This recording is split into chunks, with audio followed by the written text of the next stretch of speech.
반갑습니다. 1월 첫 주 잘 보내셨나요? 벌써 금요일입니다. 시간 빨리 가네요. 이렇게 빨리 가는 시간 말씀으로 이야기 만듭시다.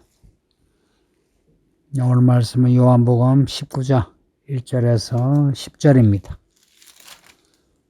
바로 말씀드리겠습니다. 빌라도가 예수님을 신문했습니다. 일자 신문을 하고 유대인들에게 나아가서 자신의 의견을 말했죠. 나사렛 예수 이 사람에게서 아무 죄도 찾지 못했다고, 무죄다 하는 겁니다. 6월절이면 죄인 한 사람을 놓아주는 그 전례가 있는데, 이 사람 너희가 유대인의 왕이라고 나에게 보낸 이 사람을 내가 놓아주기를 원하느냐, 기대하고 이 말을 했겠죠. 예수를 놓아달라 할 거라 기대했겠죠. 근데 의외의 반응입니다. 사람들이 소리 지르면서 하는 말이 나사렛 예수 말고 바라바를 살려달라 하는 겁니다. 이제 빌라도가 놀란 겁니다. 오늘 본문은 이 논란, 당황하는 빌라도의 이야기입니다. 이제 빌라도가 예수를 데려다가 채찍질을 합니다.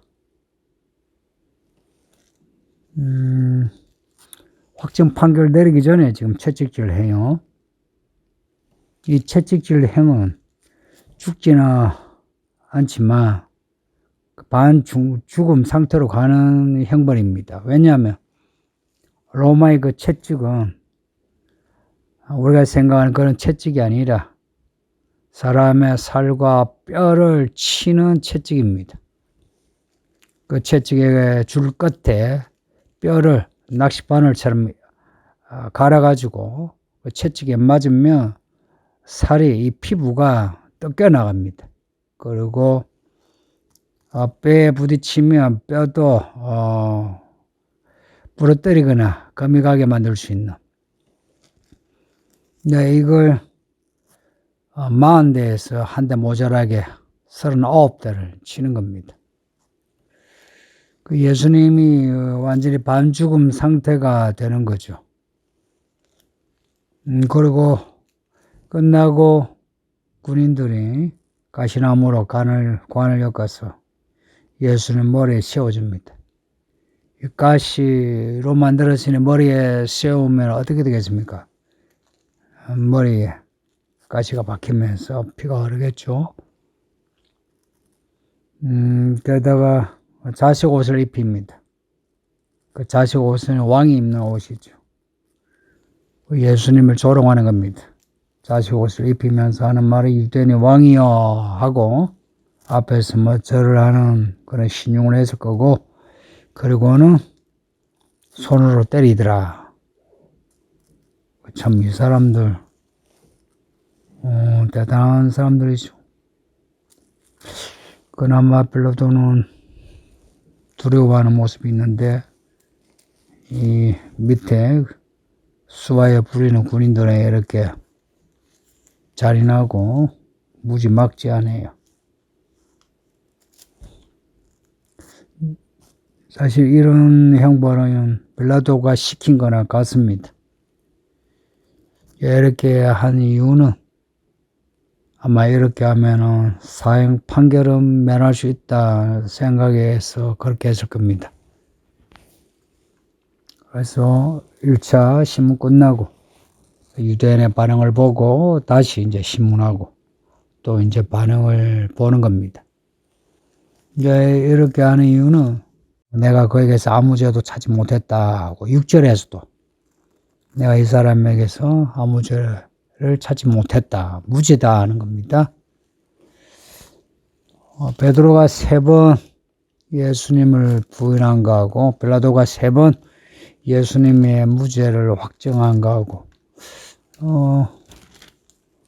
이런 패턴이 좀 특이하지 않습니까? 성경은 일부러 이렇게 대비시켜서 베드로의 그 3번 부인 빌라도의 3번 무죄 확정을 우리에게 보여주는 것 같아요.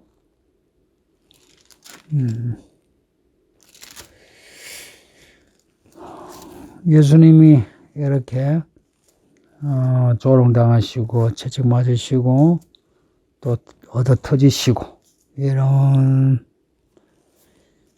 부분들 이사야서 53장을 꼭 읽어보시길 바랍니다. 예수님 때 유대인이나 지금 팔레스타인 유대인이 읽지 않는 성경이 이사야 53장이랍니다. 53장 그 전후로 있는 고난을 받는 여호와 하나님의 종 이야기는 별로 안 좋아한답니다. 그런 이야기를 읽게 되면 2000년 전에 자신들이 죽였던 나사렛 예수를 생각하게 되겠죠. 배우고 싶지 않겠습니까? 그래서 지금도 이사야 53장은 읽지 않는데요. 근데 우리는 반대로 이사야 53장에 예수님이 당하신 고초를 보면서 우리를 위해 이렇게 채찍에 맞으셨다, 얻어 맞으셨다, 가시관을 쓰셨다, 뭐 이런 것을 알 수 있게 되죠. 예수님의 이 과정은 우리를 위한 과정입니다. 그냥 십자가 못 박히신 그 이야기만 아니라 십자가 못 박기 전에 지금 이 당하신 일련의 고난은 우리의 죄만이 아니라 우리의 질고 질병, 삶의 문제, 뭐 우리의 허물, 이 모든 것을 다 처리하기 위한 과정이다 하는 겁니다.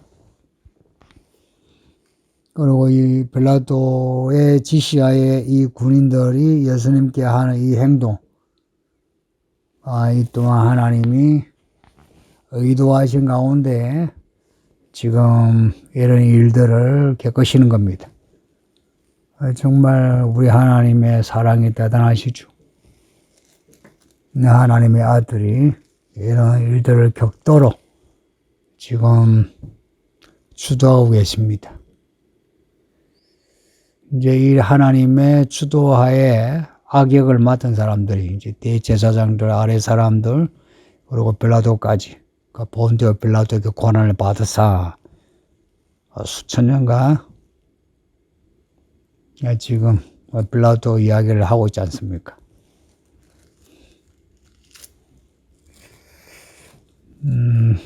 이렇게 고초를 당한 나사렛 예수, 그 모습이 처참하겠죠. 그러면은 사람들 반응이 좀 달라지리라 기대했을 거예요.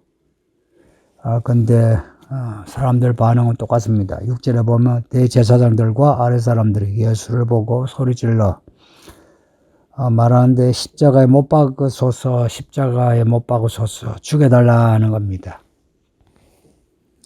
나사렛 예수 이 정도 채찍질형을 받고 고초 당한 거 보면 그만두리라 생각했는데 그게 아니라 아예 죽이고자 하는 유대인의 의사를 보게 됩니다.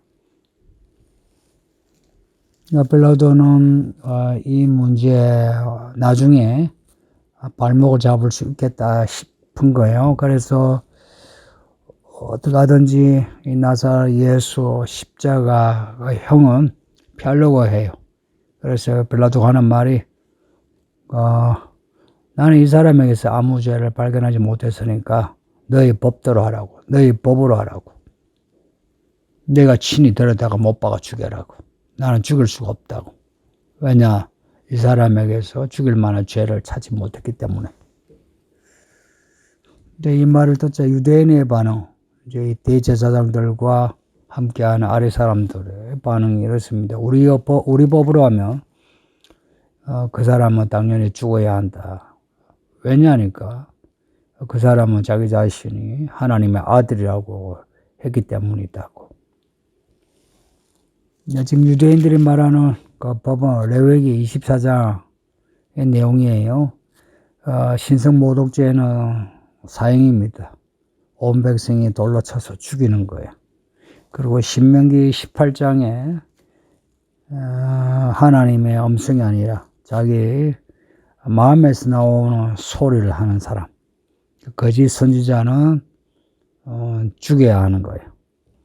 유대인의 법대로 하면 예수를 죽여도 되는데 우리는 로마의 식민지이기 때문에 예수를 죽일 권한이 없다는 겁니다. 그러니 당신이 사형 판결을 해달라 하고 요구하는 거죠. 근데 이들 유대인들이 별로 정직하지 않죠. 이들이 레위기 혹은 신명기의 말씀을 믿는 거는 좋아요. 그런데 예수님이 하나님의 아들이라 하고 말씀하면 하나님의 아들인지 아닌지 성경의 잣대와 저울, 추로 검증을 해야 하는데 이들은 성경이 아니라 자기 자신들이 가지고 있는 종교적인 고집, 편견, 자기들의 잣대로 나사렛 예수를 정죄하고 죽이고자 한 겁니다. 정말 아이러니하죠. 이들이 다 성전에서 제사하는 사람들이고 절기 지키는 사람이고 그리고 사람들에게 혹은 자기 자녀에게도 율법을 가르친 사람들입니다.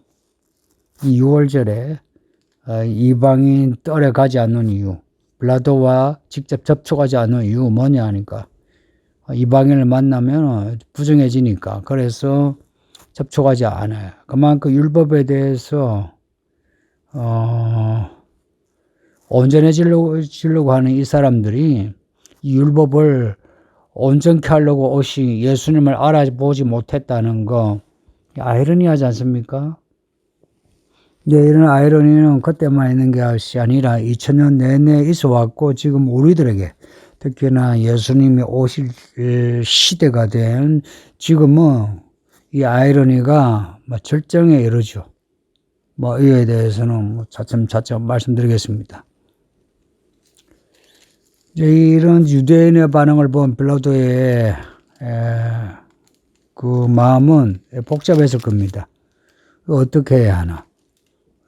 이 사람은 무죄인데, 근데 이 사람을 죽여라 하니 어떻게 해야 하나? 총독으로서 이런 결정을 잘못하면 나중에 그 후유증이 큽니다. 자기의 출세에 발목을 잡을 수 있어요. 빌라도는 이런 어떤 걱정도 했을 거고 또 하나 나사렛 예수와의 그 대화에서 이 나사렛 예수가 특별한 사람이라는 것을 알았어요. 그리고 빌라도의 아내의 말도 있었거든요. 요한복음에는 없지만 빌라도의 마음은 참 복잡합니다.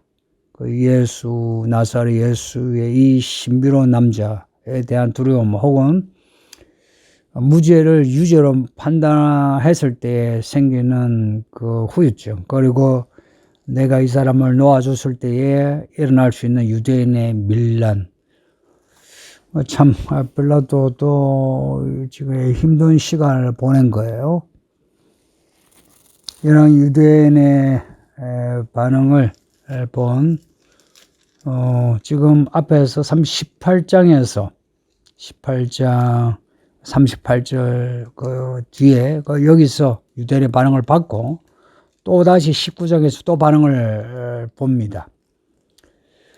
그래서 빌라도가 다시 이제 예수님께 가요. 다시 2차 신문하는 겁니다.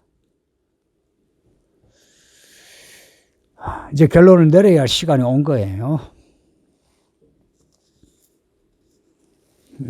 다시 예수님을 신문하는 질문을 보세요. 이게 9절의 내용인데 너는 어디로부터 왔느냐 물어요. 지금 이 질문은 대단히 의외의 질문이죠. 너 어디서 왔느냐 묻는 거. 이거는 앞에 진리가 무엇이냐라고 묻는 18장 38절과 앞부분 그 질문과 연계되어 있습니다. 진리가 무엇이냐 하는 그 질문과 하고 너는 어디로부터 왔느냐 하는 질문은 종교적이고 그리고 철학적이에요. 정치적이지 않고 예수님의 기원에 대해서 질문을 했다는 것은 지금 예수님을 그냥 죽이려고 하는 유대인들의 태도에 비하면 훨씬 나은 태도죠. 그리고 정직한 태도죠. 근데 이상한 거는 예수님이 이에 대해 대답을 하지 않으신 겁니다. 9절 끝에 예수께서 대답하여 주지 아니하시는지라. 이 말씀을 보면 예수님이 의도적으로 대답을 하지 않으셨다는 거예요. 앞에 진리에 대해서도 내가 진리를 증거한다라고 하셨지. 진리가 무엇이냐에 대해 그 질문에 대해서는 대답을 하지 않으셨다는 겁니다. 왜 대답을 하지 않으셨을까? 생각해 보세요. 여러분이 예수님께 질문을 했을 때에 예수님이 무엇에 대해서 대답을 하시대요. 성경에 많은 사람이 하나님께 질문한 게 있습니다. 그 대표적인 사람이 욥인데, 욥이 그 고난을 당하면서 친구들과 변론을 하다가 나중에 하나님께 질문해요. 그 많은 질문에 대해서 하나님이 대답하신 그 질문이 뭐가 있대요? 다윗이라든지 욥이라든지 성경에 하나님을 인해서 고뇌한 사람들 다 질문했거든요. 여러분이 하나님께 대해 질문한 거, 여러분이 받은 대답이 무엇입니까? 예수님이 대답하지 않으시니 빌라도가 난감합니다. 근데 왜 대답을 하지 않으셨는지 이제 빌라도의 반응에서 나와요. 빌라도가 하는 말이 내가 너를 놓을 고난도 있고 너를 십자가에 못 박아 죽일 고난도 있다. 왜 내게 대답하지 않느냐 하는 이야기죠. 빌라도가 예수님에 대해서 자신은 권력자요 예수는 피의자로 자신이 예수를 죽일 수도 있고 살릴 수도 있다는 그런 입장에서 질문한 겁니다. 그래서 예수님은 대답하지 않으셨다는 거예요. 오늘 본문은 아니지만 뒤에 11절에 보면 예수님의 그 대답은 위에서 주지 아니하셨더라면 나를 해야 할 권한이 없었으리니 그러므로 나를 너에게 넘겨준 자의 죄는 더 크다 하시니라. 빌라도가 자기의 권한, 자기의 권력을 자랑하지만 하나님이 주셔야 그 권력을 가질 수 있다. 너에게 준 권력을 하나님이 주신 거라는 겁니다. 모든 고난의 기원을, 권력의 기원을, 혹은 모든 사람의 생명의 기원을 아버지 하나님에게 두신 거예요.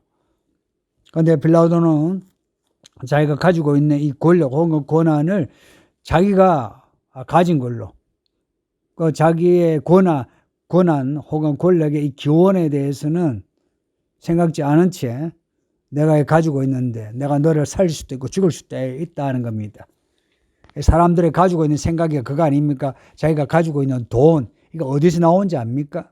가지고 있는 그 권력이 어디서 나왔다고 생각합니까? 그 기원을 생각하지 않잖아요. 그냥 내가 열심히 일해서 가질 수 있는 권력이고 돈이다 이렇게 생각하죠. 그래서 그 돈과 그 권력으로 사람을 대할 때 어떻게 대합니까? 내가 가진 돈, 내가 가진 권력, 내가 널 위해서 이렇게 할 수 있고 저렇게 할 수 있는데 너 나에게 없더래라 하는 거죠. 그래서 있는 자가 없는 자에게, 높은 자가 낮은 자에게, 강한 자가 약한 자에게 없더래라 그러잖아요. 엎드리는 세계 아닙니까? 이게 세상입니다. 세상은 기원을 묻지 않아요. 그들이 가지고 있는 그 권력과 돈, 그 자체만으로 휘두르고 싶어요. 이게 교만이고 거만입니다. 하나님이 주셔서 돈을 가지고 하나님이 주셔서 권력을 가진 거 아닙니까? 그러면 돈을 가진 사람이나 권력을 가진 사람이나 누구에게 엎드려야 합니까? 하나님께 엎드려야 하고 복종을 해야 합니다. 그 권력과 그 부의 기원 혹은 우리 생명의 기원이 어디에 있느냐? 하나님이시라는 겁니다. 빌라도가 이렇게 자기의 권력을 자랑하면서 내가 너를 죽일 수도 있고 살릴 수도 있다 하니까 예수님의 이에 대해서 아니다 하는 거예요. 그래서 예수님이 진리에 대해서 기원에 대해서 대답을 명확하게 하지 않으신 겁니다. 왜냐? 말해주도 못 알아들어요. 이렇게 예수님이 그 교훈을 말씀을 해줘도 결국은 빌라도는 알지 못하고 예수를 사형 판결하고 죽음으로 내모읍니다. 이게 세상 사람입니다. 겉으로는 진지해가지고 진리가 무엇이냐, 너의 교훈이 무엇이냐, 이런 철학적이고 종교적인 질문을 던지지 마. 결국은 예수를 피의자로 여기고 있어요. 많은 사람이 교회 다니면서 예수를 피의자로 여기요. 예수를 기원자로, 우리의 뿌리요, 우리의 왕이시오, 주님으로 믿는 게 아니고 예수를 피의자로 생각해요. 내가 예수를 위해서, 내가 교회를 위해서 뭘 해줄 수 있는데, 교회가 나한테, 목사가 나한테, 하나님 나한테 잘해라 이야기죠. 그래서 교회 안에서도 큰 소리 치죠. 이런 사람들은 교회 밖에서 교회 다닌다 하고, 그러면서 그 밑에 사람들 교회 오라고 전도하고, 그래서 교회 데리고 와서는 그 사람들을 더 지옥으로 내모으는, 이게 우리의 현실입니다.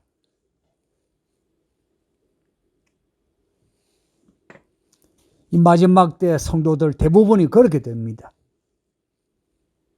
우리의 기원이 하나님에게 있다는 것, 이것만 알아도 우리는 겸손해질 거예요. 그리고 진리가 무엇이냐, 그 진리를 안다면 우리는 진리의 주가 되신 예수님께 엎드릴 겁니다. 그런데 우리가 묻는 질문들 다 피상적이에요. 겉으로는 진지하고 경건한 것 같은데 다 피상적이에요. 그걸 들어도 이해하지 못해요. 받아들이지 못해요. 그래서 그 결과 이 세상에 엎드리게 됩니다. 왜 이거 7교회 이야기에서 이세벨과 발람과 니골라 당에게 사람들이 넘어가느냐? 그들이 교회 안에 있으면서 교회의 머리가 되시 예수를 믿는다 하지만 결국은 그들은 세상에 있어요. 세상에 속해 있어요. 결국은 적그리스도에게 굴복하게 됩니다. 생각보다 많은 사람들이 세상에 휩쓸리게 됩니다.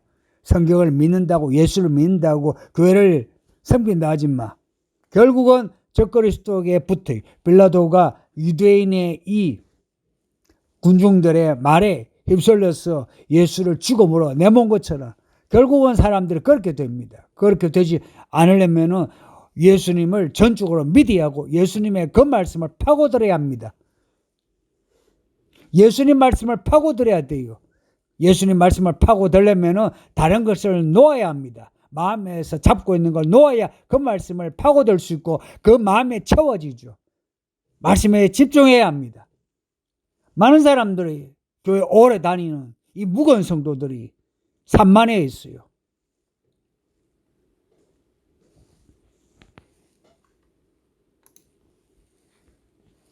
여러분에게 원하는 것은 여러분입니다.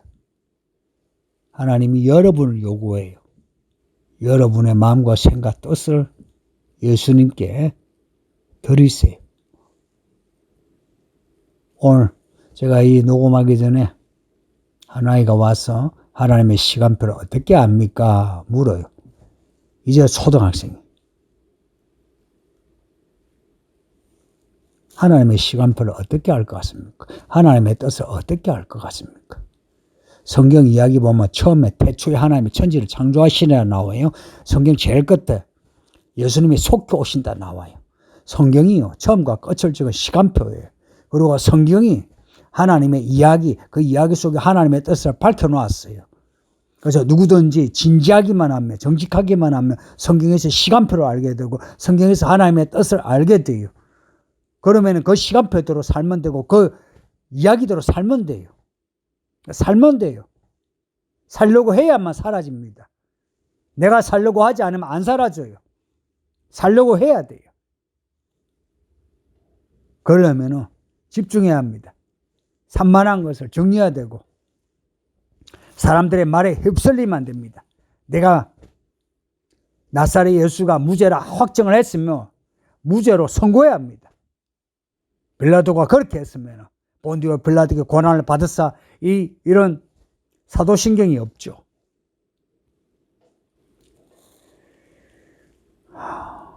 오늘도 믿음으로 끝까지 사세요.